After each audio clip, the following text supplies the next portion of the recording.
Good evening, everyone. Welcome to Recovery Unplugged Live. Hi, Amy and Amy. How are you? Hello. How is everyone tonight? Pretty good. Good. Other than the fact the cat dumped water on my computer this morning. Don't you hate that? And my cat vomited in 2 pairs of my shoes. Today? Not today, But I think recently? yesterday. Yes. That's why I don't do cats, guys. Cats are mean. They're vindictive little animals. No, they're no more. Yes, they are. So dogs are not anymore less. They're no less vindictive. I don't know. I've never had Hershey jump up on my computer. I've never had him bite me. You've gotten bit live, so I know that. Well, wait. He's never jumped on my hair. You'll be interested to know I did another podcast, and in the middle of the podcast, he went to jump up on the back of this chair, and this is not a chair you jump up on the back of, and he caught my back, and I went, GDMF right in the middle.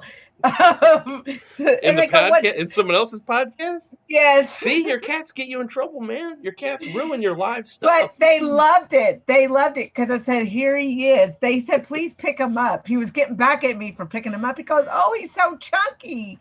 I said, he doesn't, did you see my cat? I've only seen him like when he's in and out of the camera scene, but I've never seen him in person. Yeah, he's big. He's he's a little fat. Yeah? What do you feed him? Cheeseburgers? I am. How do cats get fat? I don't know. I've never owned a cat. Well, he ate, we really think it started with whenever we had another cat, Scarface. When Scarface got sick, we thought Scarface was eating both bowls of food. Your other cat was just being a dick. Luke. And eating his food and Scarface's food. Okay, so what's new? So we got accepted into Fright Night. Yes, a horror film festival with a dramatic film. What I want to know how. I really do. Look, I entered it as a web series, and the best BS I could think of was because you know how it's edited in those chapters. Mm-hmm. Right? I could say, oh, I did 10 episodes and then I just edited them all together. Sure. If they ask me that, am I going to say that? Probably not. I'll probably say, I know you guys are, I'm not going to say. Okay. I'll say all nice things about all people. And would it lend itself to a web series? Could you take it probably would. each chapter and turn it into its own mini story with? Yeah. Yeah. I probably could. So it got in under the web series category, and it was the only web series submitted. Lots of short films, and there were about 3 or 4 features, including mine. And then they have their red carpet. And I'm like, would you want to have a glamorous red carpet in Las Vegas with all the pomp and circumstance, or would you want to have it at the Ramada Inn? That Triple Crown Plaza, right? So which one would you rather? Right. But when is it? It is October 3rd. Oh, it is. So that one's October 3rd in Louisville. At the same hotel at the same convention center that we filmed in for a couple of scenes. How cool, though. Yeah. Then you could be like, hey, we filmed it here.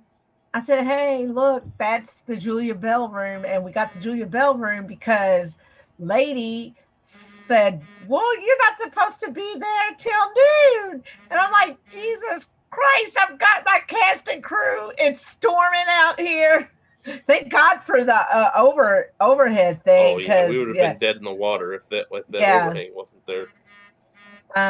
But I was like, I'm trying to invite people to the weekend of the 2nd and the 3rd, because it's not to celebrate the fact it's at Fright Night, because that's really a small festival. I mean, it's one day, and it's just the reason why I did it is even though I don't really.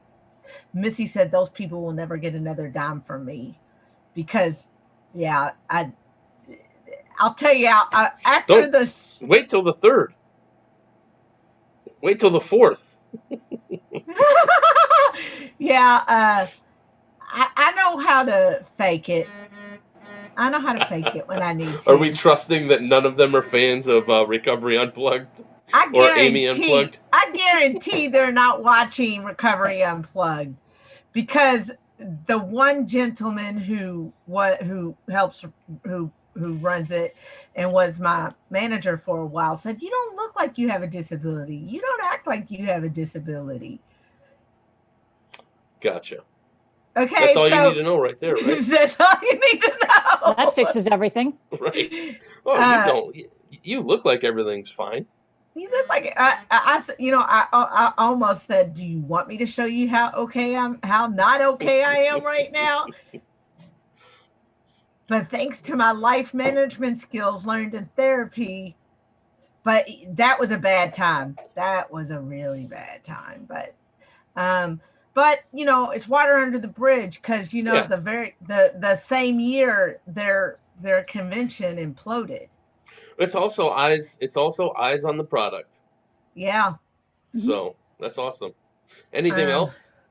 um, Also got accepted into a film market, which is FilmCom, and I can pitch to people like NBC Universal, Paramount. They're going to see the selfie, the 90-second selfie, and they'll also have access. That's the first thing they'll see, and then they'll have access to the trailer. I didn't do the trailer because you know how it cuts off a little bit Mm-hmm. at the beginning, so I put my sizzle reel that I worked with Krista on putting together for the package, and of course a link to the finished film. And what And about? Go ahead. and I was going to say, it's screened today at the Eden Studios International Film Festival Mm-hmm. online on binge watch, but it was constantly buffering. So nobody was in there but me to begin with, but there were two other movies. Our movie was the main event in that particular block. So there were two other films. They were short films, and I'm like, man, for an hour-long movie or so, if it keeps buffering, you're going to lose viewers because it's Yeah. frustrating. You're right. Mm-hmm. I mean, Yeah. Yeah. And there's nothing you can do at that point. it's also screening this Wednesday at Imaginarium online through Excellence. And I'm going to tell you, they should have just used Zoom, because Excellence is a big pain in the ass. Mm. It's tough to use Zoom though, like broadcasting video over Zoom. It's hard to hear sometimes, and it buffers too. It's not perfect. Yeah. Well, Yeah. Excellence wasn't even working. What about the song? You said that there's going to be a press release for the song. Oh, yes, tomorrow. That is what the big news is. Okay, so here with me, the end credit song that plays over the final moments of the film, where I win my first. It's not my first award for Letters to Daniel, but it's like the second one, and it's at Imaginarium, and the song cues, and then the end credits play, and well, anyway, it's a beautiful song, and the young lady who wrote it lives in Germany, and I met her father is Brazilian, but they live in Germany because of a situation where his son was diagnosed with leukemia, and she suffered a long bout of serious depression because of this. And so when I asked him at the 2018, Ray Such actually had to force, between Ray and Missy, I sat down with them because I was not feeling it. Just like I wasn't feeling doing tonight's episode. You kind of like somebody's got to force me to do it. But I said, listen, I've got the score taken care of, but what I really need is an end credit song written specifically for the film. Well, like now, like that was in August.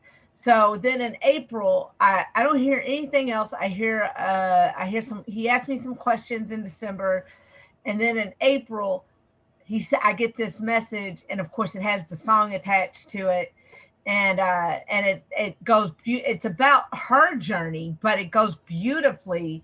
If you listen to the lyrics, it just goes beautifully with the movie. And her that song got her attention from Warner Music Brazil, and they signed her to a distribution deal. Well, once they heard the song, they switched it to an artist deal. So she has an EP out. So if anybody, her name is Stephanie Ray, and the single is Here With Me, but she actually has a 3-song EP out. So check her out. But that song has 1,020,000 like downloads. Yeah, or I saw that. streams. I saw that. It's like incredible. That's and awesome.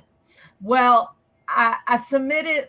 I'm in the process of submitting letters to Daniel for the Academy Awards, because they say if you intend to screen in a theater and you aired it online first, but you did have theatrical, then you qualify. So I'm like, okay, well, that's cool. Well, I don't have $12,500, and so I'm busily running around to find someone who put up that kind of money. And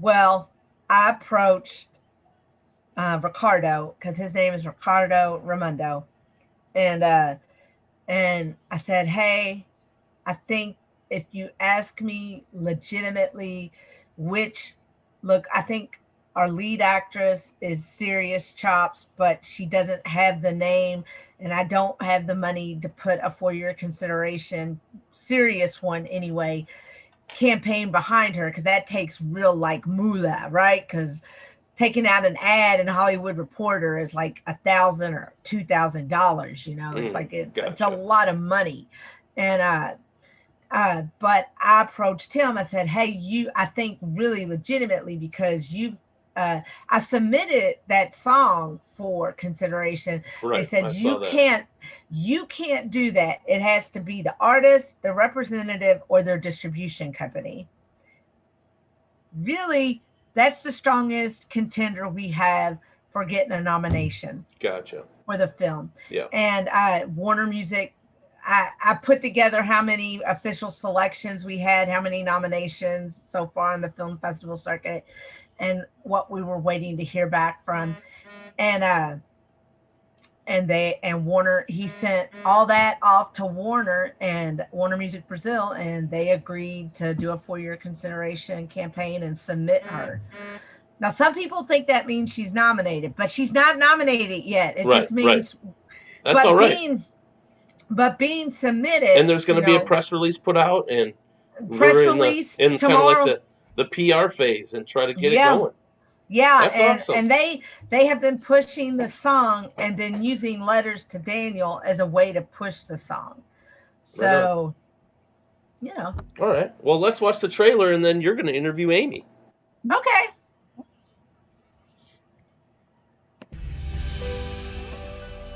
Dear Daniel Craig, life did not always look like this. This marked a moment of triumph, a way of crushing an abysmal past and daring those with a stereotypical view of those with mental illness to challenge me on any front. To many, this was just a documentary. For me and Missy, this was our life. It's like my skin is coming off. And my thoughts, they're racing so fast. I can't keep up. I'm suffering too, You're not the only one. It's like my mind is coming apart, and I can't get it to come together. I think it's more than just that. Amy's been having a really hard time lately. She goes on these crying jags. She explodes without warning. She's so angry and so paranoid these days. She's not the happy Aimee that I remember from Kentucky. She thinks you're manic depressive. I, however, do not. I think this is something you've been obsessing on. I believe that it's all in your head.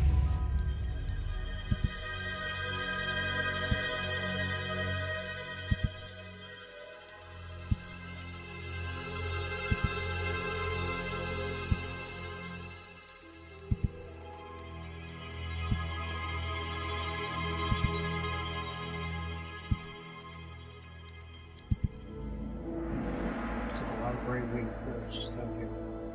We're going to get you some help. It'll be okay.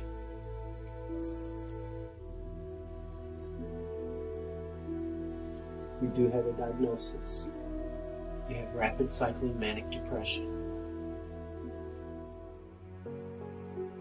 Dear Daniel Craig, bipolar disorder and those that saw it as contagious sought to pull me under, snap me in half, break me down. Even those well-intentioned do-gooders who see therapy and medication as bad and wrong, who see mentally ill individuals as hapless and hopeless, they're wrong. I found hope in your work. A comrade in Missy, my rock when no one else understood. You two are my twin lights when this disease threatened to take me down. And treatment was what got me through. Thank you, Daniel, for your talent and your work. Thank you for everything. Sincerely, Aimee McCorkle. Okay, okay. Tonight we have a very special guest, psychologist and author, Dr. Aimee Daramus. Daramus. Okay, I just wanted to make sure I said it right. Author of the new book, Understanding Bipolar Disorder, The Essential Family Guide. She is a professor. She is an author. She is a psychologist. She pretty much does a little bit of everything. Good evening, Dr. Aimee, and welcome to the show. Let's start at the beginning and ask what drew you to psychology and what is it you specialize in treating? So what drew me to psychology originally was, classes in undergraduate. Loved general psych and abnormal psych. It was always going to be that or history, and this paid better. But seriously, we had to do an undergraduate internship at my school. And all my friends were coming back saying it was pretty much rubbish. You just were somebody's unpaid secretary for a semester. So I went to my advisor and said, okay, I'm thinking of going to grad school for this now. Can I have a real internship where I actually, work with clients of some kind? He's like, nobody's going to give you that. You're a junior in college, but I'll see what I can do. And he invited me into his office a few days later, offered me a Diet Coke out of his mini fridge. That was how you knew you were okay with professors, is everybody had a Diet Coke full of, a mini fridge full of Diet Coke. And if they gave you one, you were fine. So he waited until I had it cracked open and right at my lips. And he said, violent criminal offenders. You want violent criminal offenders? I spat the Diet Coke all over his desk. And we talked about it a bit. It was a residential facility for people with very serious physical and mental disabilities, but not so much mental as intellectual, who had also committed some kind of a violent crime. And of course, he's like, this is a deep thing. You don't have to take it. But he had that look on his face like, you can chicken out if you really want to. So of course I wasn't going to, and I actually ended up loving the job. It was really interesting. And so that's kind of my introduction to the field. Okay. Spitting Diet Coke all over my professor's desk and taking a, very exciting and interesting, but potentially dangerous internship on a dare from my professor. As someone who has had her fair share of therapists and doctors during my 21-year course of treatment for bipolar disorder, I know how important finding the right doctor and therapist is. How do you know when perhaps the client-doctor or psychologist relationship isn't working, and how do you help them find the right one for them? A lot of times there is a sense of resistance. Sometimes it'll be more open, like they don't show up there or they're late a lot, just kind of like more subtle signs. Other times, you try and ease them in a certain direction and they really don't want to go. So if you're sensing that, you kind of it's time to step back and take a look at the relationship. And I'm always going to try and repair, see if we can talk about what's going on, what's not working. If there's a way to, maybe I pushed things too fast and didn't give them enough time to build the trust. So I'm completely okay taking a few steps backward if they need to. But even the research on the therapeutic relationship suggests that even the best therapists who get great ratings from their clients can only help 60 to 70% of people who show up. Of course, I'm hoping to beat that score, but therapy is a relationship and it has to be a good one. So sometimes it's kind of like, maybe you find that person romantically who's absolutely fantastic, but not the right fantastic person for you. Somebody can be, a good therapist and, not be able to help everyone. And the client can be, really invested in therapy.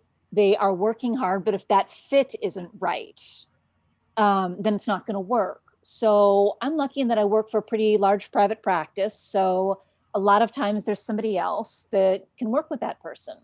And I work in the same city I went to grad school in. So I've also got a lot of connections from graduate school. So another reason the relationship might not be working out is that maybe the specialty isn't quite right. For example, I see a lot of people with trauma, with PTSD. But one of the, a client last year needed somebody who had more of like a trauma and sex therapy specialty for his specific symptoms. Right. So after I worked with him for a few weeks on some basic skills, and we got to that point, and there really was a therapist at the practice who was much, much better with that particular aspect of trauma that was dominant in him. So I hooked them up for a few sessions, and that ended up working out a little bit better. Okay. You recently had a book published. What inspired you to pick up the pen and write?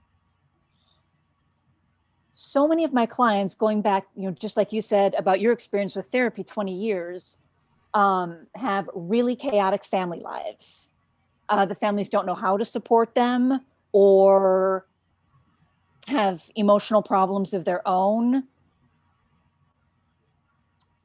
don't always have, just the basic knowledge of a mental illness. You were talking earlier about having an experience, I think, where somebody's like, well, you don't look disabled. Yeah. So still a lot of myth and stigma going on.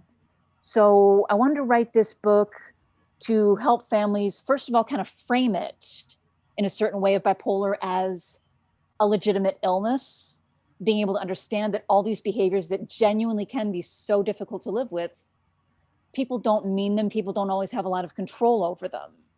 It is not this person, disliking or resenting their family necessarily, but that mania, for example, is time when people don't have a lot of control over themselves and do things sometimes to hurt or upset people without meaning it, but then also to provide a lot of practical tools. I go into a lot of detail about different types of therapy, including therapy for families, a few emerging treatments, like, for example, the kind of light boxes that are sometimes used in seasonal affective disorder. I'm supposed to be using one of those, and I'm bad about it. Yeah. There's a little initial research to suggest that it works. So spell out all that information in hopefully a way that people can understand, but then also just practical tools. This is how you sit down and have this conversation. This is how you learn to recognize the signs that you're burnt up, and you need to rest for a while, for a family to try and balance taking care of their own needs and taking care of the family members with bipolar. It's complicated. I try to give an ideal of what best care would look like, but also to point out that that's not always going to be possible. If nothing else, there's the healthcare system. Does that family have adequate access to healthcare? Good. Well, you saw in my movie, it's it's a maze. Mm-hmm. Well, hello, Kitty. Sweetheart. That's Morgan. That's Morgan? Mm-hmm. Oh, like she's behind you. She's like, I'm hiding. I'm not going to be on TV. My tiny co-therapist. Okay. Also, my excuse for buying new shoes. Why do you think treating people with serious mental illness feeds your soul, so to speak? And how does advocacy play into that now that you've written a book? I know, when it goes right, that things were a little bit different. That something is better, somebody is better off, some family is better off, and the world is that tiny bit different because something that, I helped to create. Now, I'm the therapist. I'm not the one doing the hardest part of the work. And that's really where advocacy comes in, to help create community. There's a lot of good about therapy. It does a lot of good in the world, but I did most of my earlier work in like community mental health places like that. And I was used to, in some ways, being a part of their lives. Sometimes I knew their families. I knew the other staff members who worked with them. There was this whole group of clients together. So then when I moved to, for example, private practice and a more traditional therapy model, I could see that something was deeply missing that I was used to having that was a major healing factor. And there's research to support that. You put somebody in group therapies and they very often say that the other clients in that room are at least as much a part of their healing as the therapist is. Yes. I had group therapy because I went to a mental health clinic, basically. That's what it sounds like you're working at. And that's where I get my treatment because I'm on disability, and that's what my insurance will cover. Yeah. And also, that doesn't mean there's not good therapists there. That just means there's a lot of turnover. Now, when I was in group, I was in group a long time, and there was actually a scene that addresses this in the movie that didn't make the cut because there was a problem with it in the editing room. The scene didn't work, and but what it was like, they graduated me out of it, and I was like, I really didn't want to leave. But because of my insurance, they had me leave. And so I was without therapy for like 9 months. And boy, by the end of it, I was hanging on by my fingernails. I was on my medication, but it's not just about taking your meds. You really need to have a whole support system. Like how you were saying, the family. And in my case, more recently it's been my family, but in the beginning it was Missy, and it was just me and her. And it helps when you have a whole support network there. So especially people who have been through very similar experiences who yeah, can advise you and relate to you on that level, a true community surrounding you. okay. I know when writing, I like to get into the flow. Creating for me, whether it's fiction or nonfiction, is a chance to retreat from the world and kind of disappear into the one I'm building. Oftentimes I have to be reminded to eat and drink because I get lost in it. What was the emotional experience for you of writing the book? Well, since this was nonfiction, I tried to do it in like a very organized way. I had an outline and, writing goals for the day and stuff. Because my first book, I wanted to make sure I was getting it right. But the biggest part for me emotionally was just kind of the nervousness. Like, am I actually a proper writer? And do I belong in this world? And like at every major point, like the first time I saw, the first copy of what the pages would actually look like, the first time I put anything up on my Twitter about it, definitely the first time I actually held the book in my hands, there was like, okay, this is exciting, but also, is it too late to chicken out? Because this is making me really nervous. So there's always that, like, nothing terrible, but just like that flash of imposter syndrome. Like, is this real? I dealt with, yeah. And first books look like in the beginning, but I've written 27 books. Now, as a writer, I don't deal with the imposter syndrome. I deal with it as a director because I haven't So, but go on with what you were saying. But just like, I had that thing. I don't know if you've ever had this where during the process, I feel fine about the writing. It's going well, not always perfect, but I feel like I said what I meant to say. And then the second it was actually in book form and it was too late to change anything, I hate it. And I was convinced it was terrible. Oh, everybody goes through phases of where what they think. You have flashes of brilliance only to watch it disappear. So everybody has that experience. It's like nobody wants to be the imposter, but everybody's greatest fear is that they are the imposter. Is the best way to put it. Right. Okay. What was the difference for you in writing the book versus treating a consumer's client? Writing the book, I'm dealing very much with ideals about what best care would look like and how to help a family get as close to that as their reality will allow. And also maybe be able to kind of forgive themselves for the times when that isn't possible, especially when it's something beyond their control, like the state of healthcare. Right. And with a client, it's much grittier and more real. I've always got that ideal kind of in the back of my mind, but I'm much more embedded in the day-to-day reality of what they're struggling with.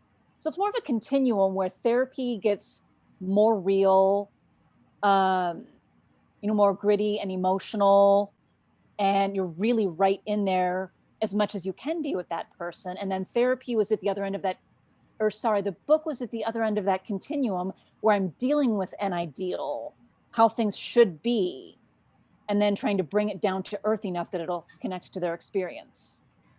Okay. Why do you think treating people with serious mental illness? No, I've asked you that. Okay. Do you plan on becoming a public speaker? You are a professor at Hanover College.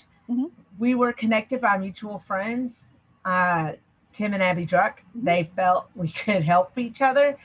As a speaker with a book, a professorship, and a shingle, so to speak, you have the potential for a powerful platform. Do you plan on using it? And if so, how? I absolutely do. I mean, one quick correction, it's Harold Washington College. Oh, so proud because it's like, no worries. It's a college like in downtown Chicago. We get people from all different Chicago neighborhoods, including people that other colleges aren't looking for, but there is so much talent. And I get to get in on the ground floor of helping them develop that.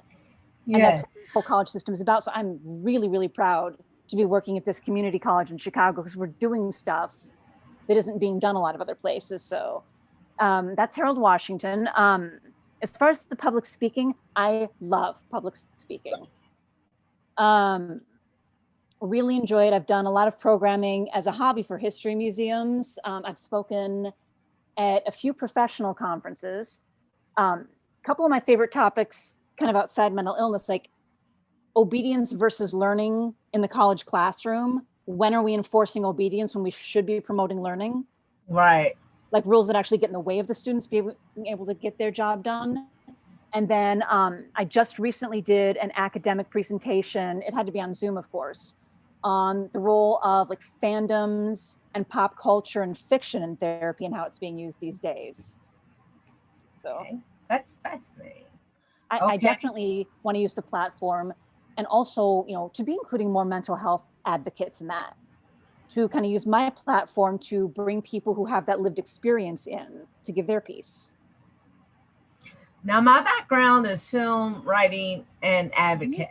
As someone with bipolar disorder, do you plan on writing more books? And if so, what kinds of topics or stories would you like to explore?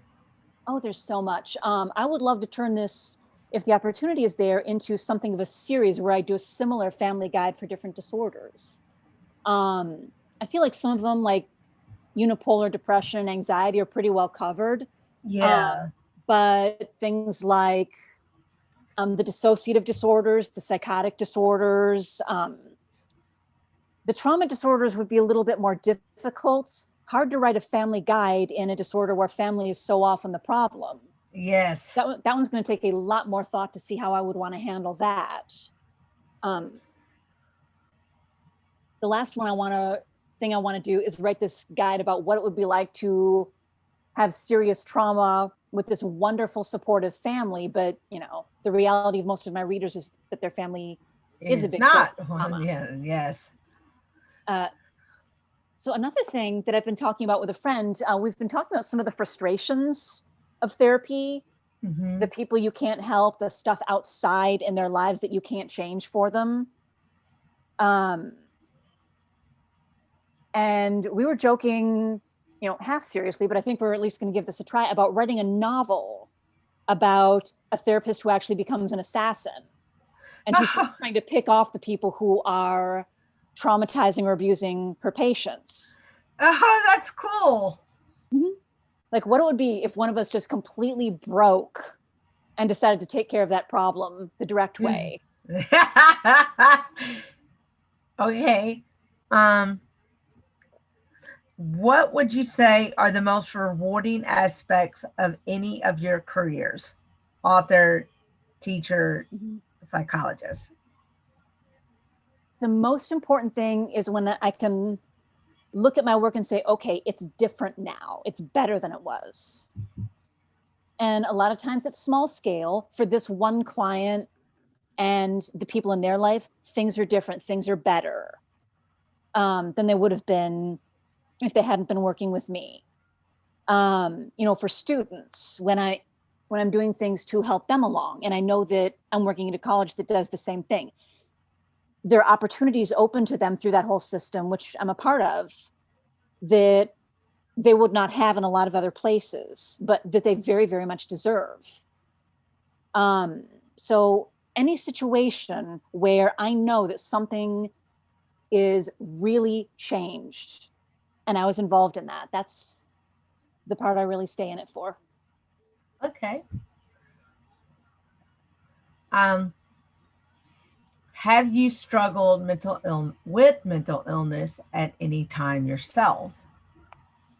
Not really, no. I mean, you know, I've definitely had some COVID anxiety, and there have been times in my life when I was depressed for a little while, but it was situational. So I don't have a chronic mental illness, which is part of the reason that I believe so much in getting advocates involved.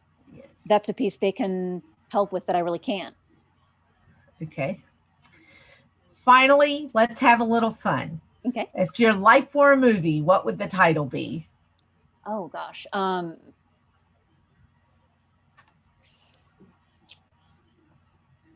Let's see what, it would have to be something slightly sarcastic. Probably something like, what did she just do?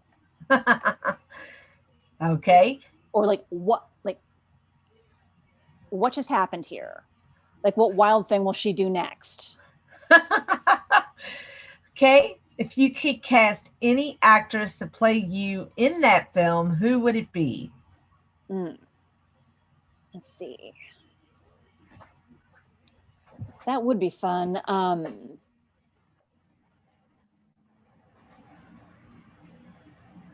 Honestly, like the first person who comes to mind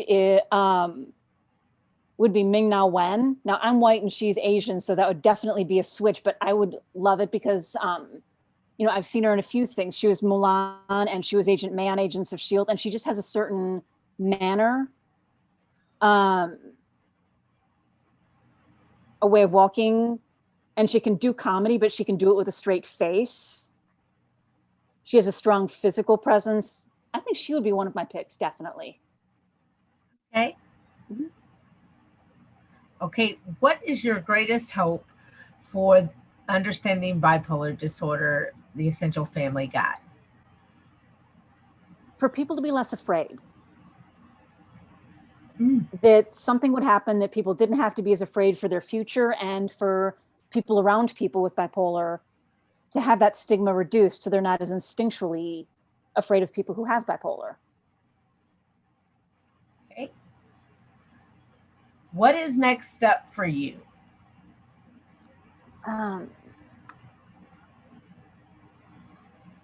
So I think one of the next big things partly is just to try and get the speaker piece going that you were talking about, but also to pitch another book. I want to see if I can carry that series that I was talking about. So potentially a book on like family and dissociative disorders or family and psychotic disorders, something like that, to the same publisher. Okay, who's your publisher? Callisto Press. And who are they? Or where are they located? They're in New York and was it San Francisco? They've got offices on both coasts, but as with everything these days, most of it is digital. Okay. Small, very niche publisher. They pretty much do like how-to and workbook stuff on a lot of different subjects. Okay. And finally, what advice do you have for those creatives struggling with mental illness and are trying to succeed in such a harsh business?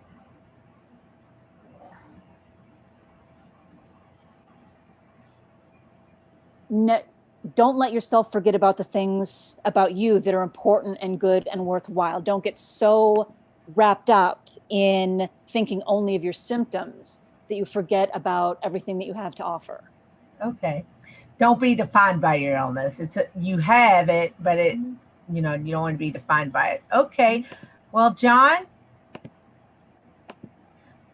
Hey.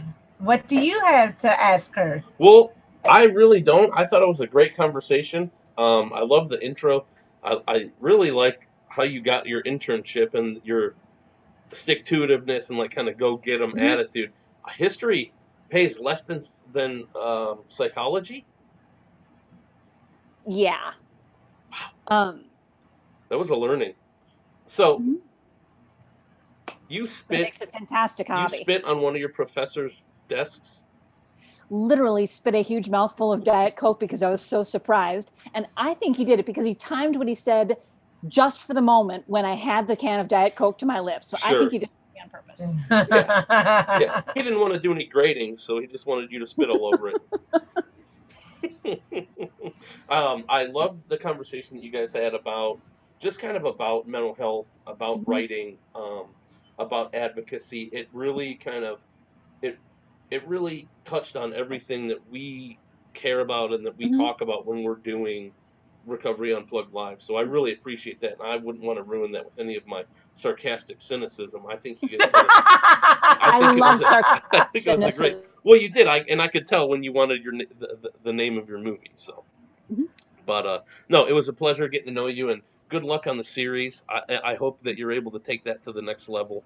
And definitely, I think I could definitely tell a connection between you two and talking about writing and especially the mental health aspect and just kind of what we're doing over here and being a part of that moving forward. So I appreciate your taking the time to be on our show.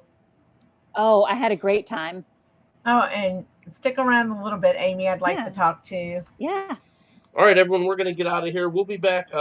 We're not going to be here next Monday because Amy's going to Vegas to watch her movie get screened, and so we will come back after that. All right, everyone, thanks for tuning in to Recovery Unplugged Live. Valerie, thank you for commenting. Make sure you watch the replay and share it with all your friends. All right, everyone, we'll see you next time for a Recovery Unplugged Live. Thanks for having me on the show. Thanks for coming on.